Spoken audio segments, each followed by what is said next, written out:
Halo sahabat Sport News Indonesia, kembali lagi di channel Sport News Indonesia. Ya, ASEAN Cup 2024 sudah semakin dekat. Sebelumnya, Sintayong sudah memanggil 33 pemain untuk menghadapi ASEAN Cup 2024 tersebut.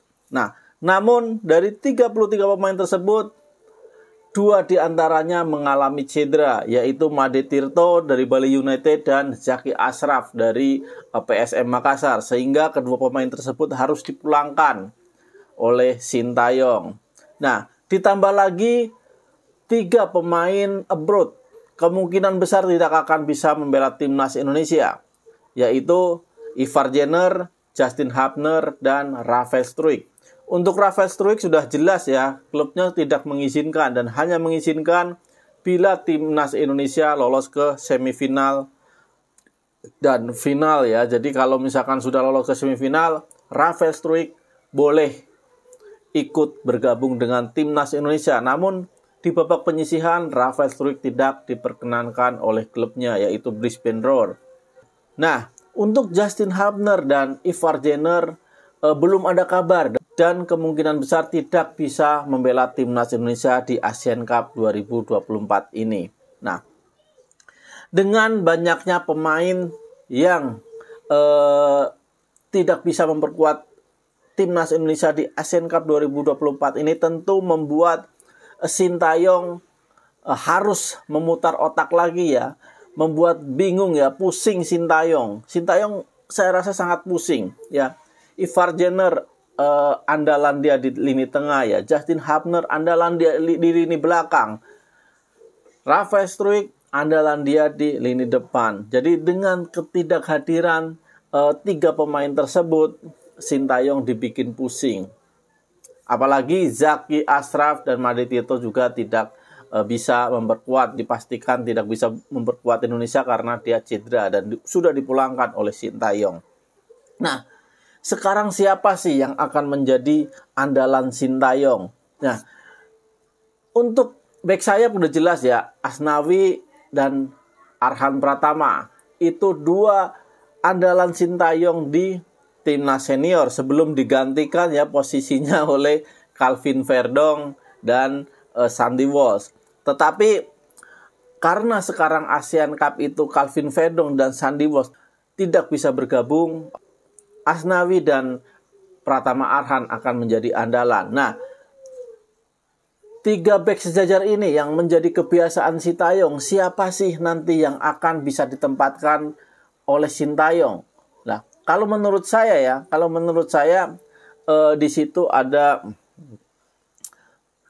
Kadek Arel ya, Kadek Arel yang memang dia juga sudah langganan di timnas Indonesia U19 ya, Kadek Arel, terus Kakang Rudianto.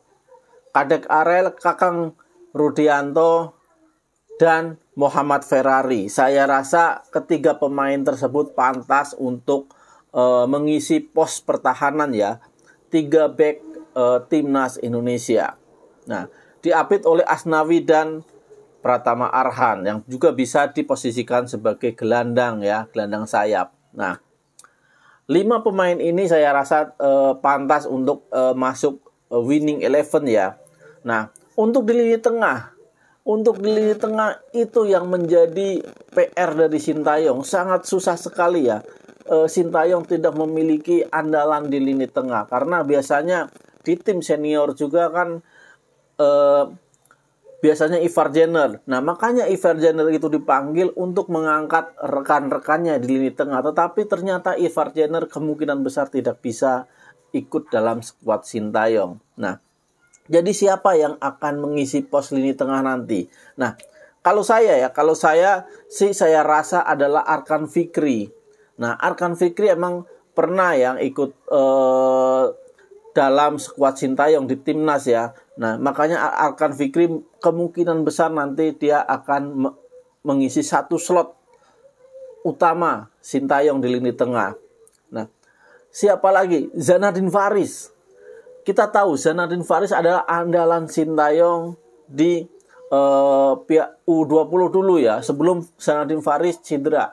Nah, Tapi sekarang Zanadin Faris sudah sembuh dari cedera, mungkin nanti Sintayong akan memasang Zanadin Faris di tengah bersama Arkan Fikri ya. Nah, yang lain mungkin ada Marcelino Ferdinand. Nah, Marcelino Ferdinand bisa ditempatkan ya juga di lini tengah. Tetapi kalau kita memakai formasi 4-3-3, berarti Marcelino Ferdinand biasanya ditarik ke depan. Nah, di tengah ini yang sulit ya. Mungkin Rehan Hanan atau Alfrianto Nico yang akan ditempatkan di situ. Tapi ya menurut saya ya mudah-mudahan karena pemain-pemain yang dipanggil ini adalah pemain U22 ya. Jadi nanti ada bintang baru di lini tengah yang muncul ya. Entah itu nanti Rivaldo Enero atau Rehan Hanan atau Alfrianto Nico ya. Atau Victor. Jadi ya mudah-mudahan atau Ananda Rahen Alif. Jadi mudah-mudahan nanti justru dengan ketidakhadiran dari Ivar Jenner dan pemain-pemain bintang Indonesia di lini tengah ya akan memunculkan bintang baru di lini tengah Indonesia. Nah, untuk lini depan saya rasa Hoki Caraka yang mempunyai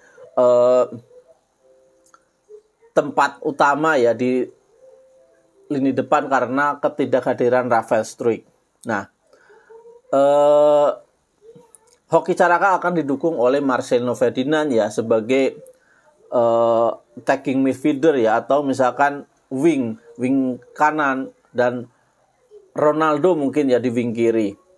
Jadi Ronaldo dan Marcelino Ferdinand juga bisa tarik ke tengah.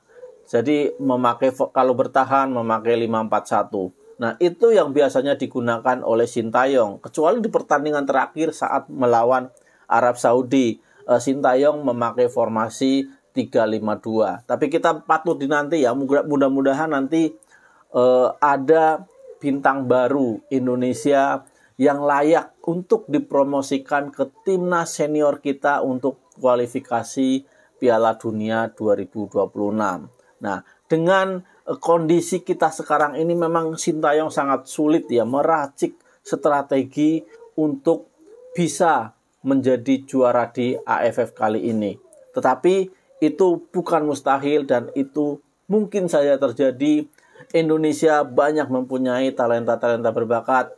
Tinggal gimana nanti pelatih memoles anak-anak muda ini menjadi pemain yang berbakat dan layak tampil di Piala Dunia nanti. Indonesia bisa.